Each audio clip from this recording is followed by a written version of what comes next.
30. You did bench Fiala in the first period. Yep. What did you like about the way he responded?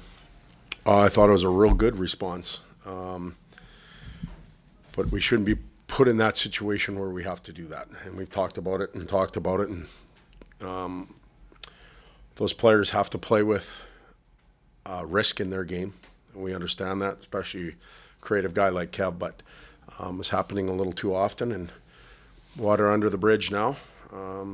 We all learn. And I think he, for not having played a few shifts, he actually woke our team up, which sometimes it works in our favor too. That's what I was going to say. How much of that was also getting the team to kind of snap into Well, the action was directed at Kevin.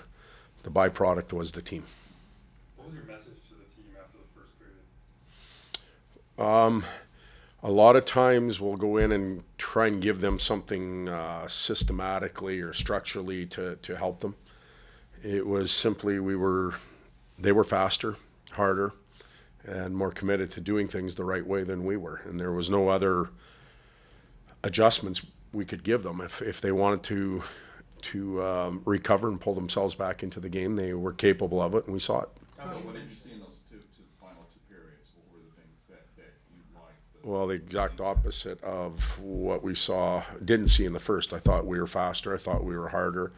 We let the forecheck do some work instead of trying to be pretty going into the zone. And everybody got involved. More of a north-south game, a heavier game.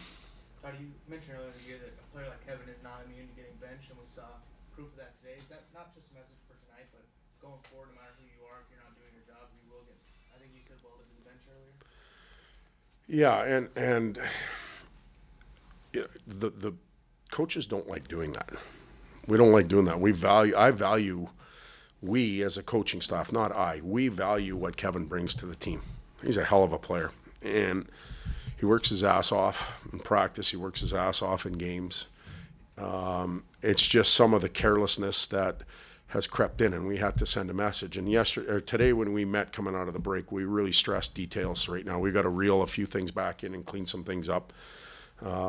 We talked about on our power play. We talked about a little bit on our penalty kill in our 5-on-5 game. And we're going to push the group right now for a polish up in that area. We've got a lot of games to play between now and our next break. And we're going to need some clarity on exactly how we want to play in certain situations. So tonight was an opportunity to send that message, and I hope everybody got it. That's the third straight good game for PLD. What do you see from his line tonight? Same thing we saw the last two. An intensity going north, a real good intensity coming back south to recover pucks and then re-attack. They're not one and done. They keep plays alive. They're going to the net. PL scored another nice goal going to the net off a rebound. They look like they're gaining a lot of confidence as a group of three. How have you noticed their chemistry grow as well? Because I know short passes and not looking too cute was an emphasis the last couple of games. What have you noticed about that one? Yeah, they're Kopi's line and Deneau's line for the most part, other than flipping and moving Kev up there about 20 games ago. They've been able to stay together and play together for a long time, and there's a benefit to that. PL's line with injuries, Lizzo being out, those two lines were in flux. They're starting to gain some traction again, and knowing how to play with each other is really important. Chemistry, as you said, so they're developing it. Todd, you said a couple of times that Adrian Kempe sometimes gets drawn into games and people get into his skin. He had a couple of big hits before he eventually goes on with the offensive part of his game. Do you see that as well? Yeah, I think I've said this to Juice. I think you play better when people are mad at you. Not me, but the opposition. And I'm sure there was a few guys mad at him tonight. He played physical. And sometimes the glorious chances you have don't always go in. It can be the ugly ones. His second goal tonight came right after that shot on the power play that normally would go in for him, or the crossbar that he hit. And but it's coming. With the power play, were you happier with what you saw in the power play? Very much so. I don't know if I'm sure you guys saw the pace of the puck movement and the crispness and the work that went into it, when guys were coming back to the bench, I was telling them that looks like a power play. And they're very capable of doing it, so we've got to continue to grow it. But how important is what Rich has given you in this game and last week in San Jose? I'm sorry, Rich? Rich, yeah. How important is it? Yeah. It's expected of him. He's a veteran NHL goaltender that had a real good training camp, and he's played on good teams. For us, this isn't a surprise. So the pressure is to deliver the goods, and it's expected of him, and he's done a real good job for 2 nights. Todd, at the beginning of the year, as you said, people weren't really aware of Alex Ferrier even in the room. I think everyone's aware of him now. I mean, did anyone have him pegged for 2 fights before New Year's at the beginning of the year? Well, probably not.